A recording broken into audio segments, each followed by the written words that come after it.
So we're back at Skjoldungernes Land, and we have taken a more northern position. We are at the northernmost little harbour. It's a quaint little place. You don't find an ice cream shop out here, but what you do find is peace and quiet and enjoyment. Listening to the waves hit the shorelines, hit the boats. The great view of Roskilde Fjord. And this is just one of the magnificent places. But last time, as you remember, I focused more on the nature side. This time, let's look at the attractions. Let's look at what you can visit while you are here, because there are many great places to visit and that will give you history, that will give you enjoyment, that will give you something to think about. I will be skipping Roskilde completely because it is part of it, but it is... Well, I could make 10 episodes just about Roskilde, so let's focus more on the countryside, on the real history. But the reason I'm sitting up here is that right out there they found the Viking ships. They found old Viking ships, and they can be seen at the Viking Ship Museum down in Roskilde. So get up here, see where they dug up those ships, and then head into Roskilde and see the ships for themselves. One recommendation is that you don't take your car out here because it's limited in where you can park. Luckily, I found a parking spot, but it's normally not that easy. And the best places out here requires a bike or walking out here on foot. But let's head in and see what else there is to find in this great nature area and in this nature park. Let's head on, because there's much more to see.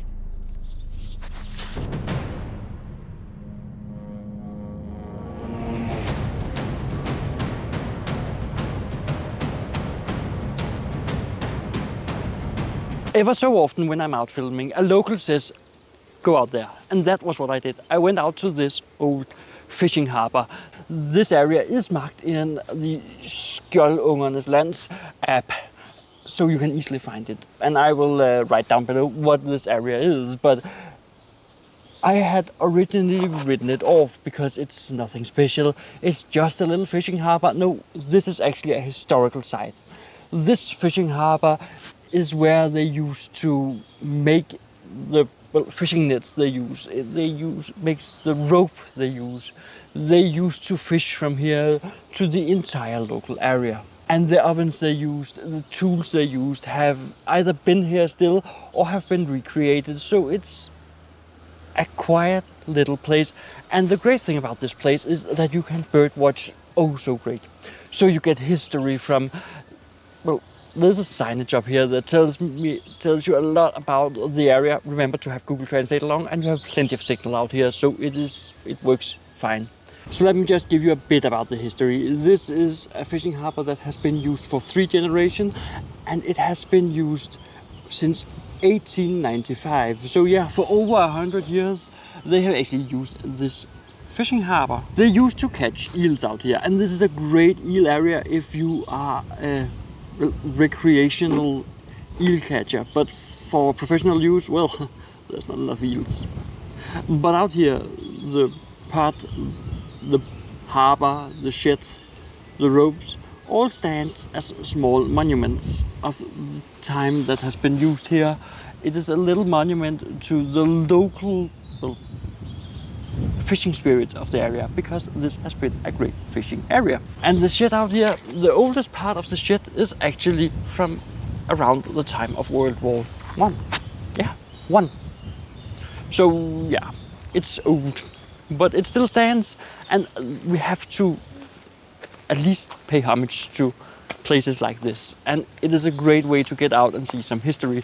Besides that, you get bird watching, history, you get all these kind of things. And it's free. You can walk out here. You don't have to pay anything.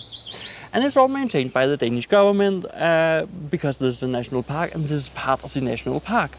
And these kinds of things are part of national parks. Just remember, moving around in Danish forest, there is a few rules. One of them is that it is only open from 6 o'clock in the morning until sunset. And why is that? Well, to respect the wildlife. Because out here, an eagle is nesting on her eggs as we speak. I cannot find the nest, but I've been told so by the locals. Furthermore, there are lots of wildlife out here and they need their peace and quiet, so it's only open from 6 to sunset. But in that entire time, you are free to walk around out here. Just remember to stick to the paths, because we respect our wildlife. And I will see if I can find that nest. If I can't find that nest, well, too bad. I have at least tried.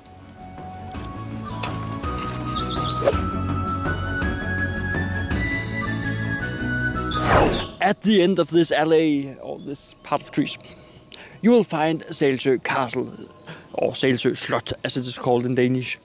Selsø Castle is a unique place, and I will not just make a half-ass review of it. So make sure that you are subscribed and have clicked that bell notification icon, because I have an upcoming series about Danish castles. Yeah, Danish castles are something to behold. We are a little kingdom and we have lots of castles. So make sure you're subscribed and have clicked that bell notification icon, because you don't want to miss those episodes on Danish castle. We are a small country, we are proud of our castles. But while I'm out here at Selsø Castle, there's much more to see. Selsø Church, which is right next to the castle, or right next to the parking spot to the castle. There's actually 300 meters between the church and the castle. And by the way, if you want me to make an entire episode just devoted to Skjoldungernes Land's country churches, you need to write it down in the comments, because I don't know if you want to see it. But besides that, there are plenty of historical sites out here, and there are plenty of nature to watch. Because this is just one big beautiful landscape, the entire national park. And just look behind me at this beautiful landscape. And you can walk out here. There's plenty of walking paths out here. So if you don't want to pay for visiting the castle, at least take the free option. There is paths all the way to Roskilde from out here. So if you're on a bike or just want to stretch your legs, then walk those paths. And entrance to the churches are free. So while we're here, let's look at the church.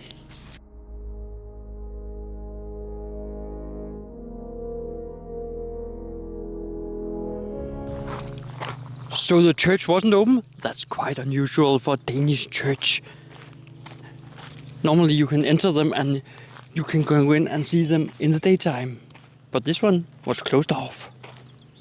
Weird, but it might be from the amount of tourists getting by and they don't want the church defaced. But yeah, let's head on and see something more interesting.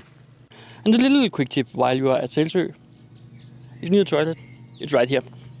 There are so few public toilets that it is worth noting where they are. And I need one now, so I'll be heading in there and we'll be heading on. And we'll be heading on to Letterborg Castle. Letterborg Castle doesn't normally have public access, and that is why I'm talking to you in a voiceover. But the Letterborg Castle was built back in 1740 to 1745 by the Count Johann Ludwig Holstein Letterborg. And it has been the home of the Holstein Letterborg family for over 250 years. And I'll be going there, I'll be seeing the castle, the inside of the castle, I'll also be seeing that. So make sure you are subscribed, because I will be going there for the lifestyle exhibit. When that event is going on, it is possible to gain access to the castle, and I want to show you that castle in my series about castles in Denmark.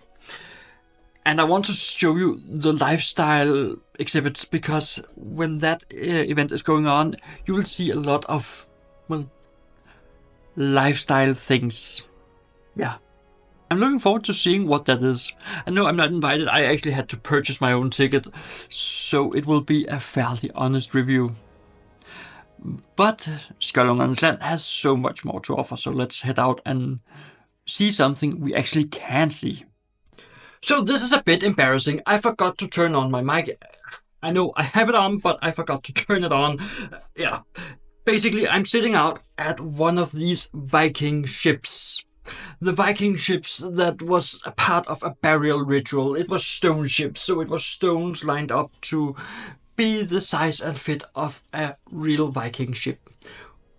Who was buried there, we don't know. We just know that it is part of a burial ritual because of the graves found underneath. One of the things I've heard is that it is devoted to warriors who have been out fighting the great fight for the Danish Vikings. Another one I've heard is that it is devoted to fishermen. Whatever the reason for being buried that way, they were, well, grounded in Norse mythology. And if you're keen on exploring the world, then check out this video right here, which YouTube has picked especially for you. So make sure that you check it out so you get smarter on the world and on travel.